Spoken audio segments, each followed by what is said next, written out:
कांता बहन की दो बहुएं थी, बड़ी कल्पना और छोटी प्रिया। कल्पना का जैसा नाम वैसा ही काम। सारा दिन कल्पनाओं में रहती, ना कोई काम करती ना कोई धाम। अरे कल्पना बहू, जरा अच्छी सी चटनी पीस दे, आज कुछ मजेदार खाने का मन है। पेट में जलन हो जाएगी माँ जी बुढ़ापे में, और वैसे भी मेरा काम करने का वक्त शाम का है, आप प्रिया को ही बोल दो। इतना कहकर कल्पना वहां से चली जाती है। कांता कल्पना के ऐसे रवैये से काफी परेशान रहती हैं।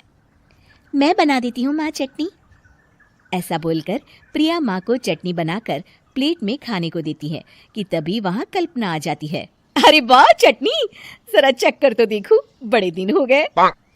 अरे नहीं बहू, तू तो रहने ही दे चटनी खाना, पेट में जलन हो जाएगी। इतना कहकर कांता और प्रिया दोनों हंसने लगते हैं। कल्पना सारा दिन या तो मोबाइल में यूट्यूब देखती या फिर सोती रहती। उसका कमरा भी बिखरा और गंदा रहता। एक दिन कल्पना का पति अशोक उससे कहता है, अरे कल्पना, जानवर भी उस जगह को साफ कर लेता है जहां वो बैठता है, तुम तो इंसान हो, कैसे इतने गंदे कमरे में रह लेती हो? देखो सारा सामान यहाँ वहां बिखरा पड़ा है। ज्यादा अपनी माँ का बोल ना बोलो। हाँ, कमरा तुम्हारा भी तो है, गंदा लग रहा है तो साफ कर लो। पता नहीं तुम्हारे साथ मैं कैसे जिंदगी बिताऊंगा। इतना कहकर अशोक वहां से चला जाता है। कल्पना बस खाना खाने कमरे से बाहर आती और फिर से कमरे में चली जाती। इससे कांता बहन काफी परेशान रहती। एक दिन प्रिया कांता से कहती है, माँ, मैं सारा दिन काम करके थक जाती हूँ, आप कल्पना दीदी से कहिए ना कि सुबह और शाम का काम बांट ले। मैं तो अब सिर्फ एक वक्त का ही काम करूंगी। हाँ। अरे तू वो भी ना करना, एक बहू तो कामचोर थी ही, दूसरी भी आ गई काम ना करने के बहाने लेकर। तभी वहां प्रिया का पति रमेश आ जाता है। माँ, मैं देख रहा हूँ भाभी कोई काम नहीं करती, प्रिया सारा दिन घर और रसोई का काम करती है, अब कुछ करो ना माँ। कांता मन में कुछ सोचती है और कल्पना के पास जाती है। कल्पना फोन पर मेकअप करना देख रही होती है।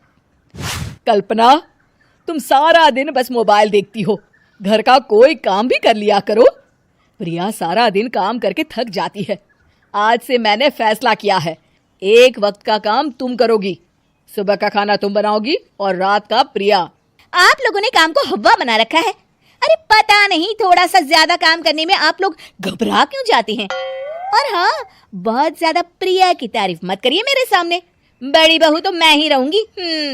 मैं कुछ नहीं जानती, कल सुबह मुझे वक्त से खाना चाहिए, रसोई में आ जाना, वरना कल से तुझे खाना नहीं मिलेगा। अगली सुबह कल्पना रसोई में नहीं आती है। वो देर से सोकर उठती है और बाहर आकर कहती है, अरे भूख लगी है, आज खाने में क्या है? इतनी देर हो गई, आज किसी ने मुझे उठाया भी नहीं, पता नहीं कहाँ है सब।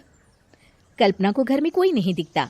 वो रसोई की तरफ जाती है जहां बड़ा सा ताला लगा होता है। अरे रसोई में ताला! ओ, मैं तो भूल ही गई थी। माँ ने आज से सुबह का खाना मुझे बनाने को कहा था।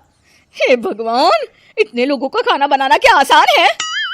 तभी घर के सारे सदस्य बाहर से वापस आते हैं। वाह माँ जी, मजा आ गया छोले भटूरे खाकर। मेरे मुंह में तो अभी भी स्वाद आ रहा है।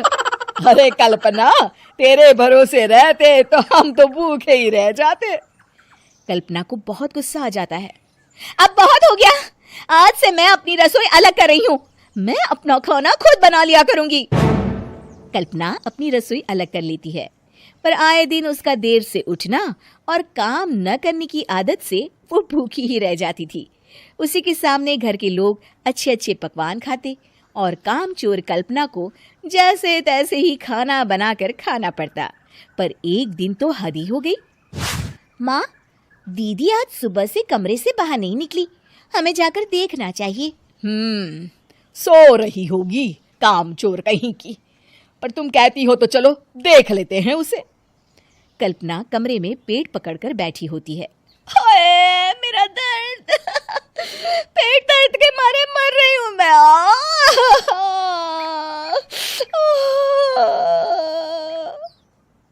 अरे दीदी क्या हुआ? पेट में दर्द क्यों हो रहा है? डॉक्टर को दिखाया आपने? माँ, कल्पना खड़ी होती है और माँ जी के पास आती है। मुझे माफ कर दीजिए। अब से मैं सारे काम में मदद करूंगी, कभी आलस और काम चोरी नहीं करूंगी। हाँ हाँ, वो तो ठीक है, लेकिन अचानक क्या हो गया जो तू काम करने को तैयार हो गई? कामचोर कल्पना। माँ, लगातार बासी और उल्टा पुल्टा खाना खाने के कारण मेरे पेट में इन्फेक्शन हो गया है। काम ना करना पड़े इसलिए मैं 2 दिन का खाना एक दिन ही बना लेती थी। बासी और खराब खाना खाने के कारण लेने के देने पड़ गए। पेट में दर्द हो रहा है। चलो अच्छा हुआ, देर आए दुरुस्त आए।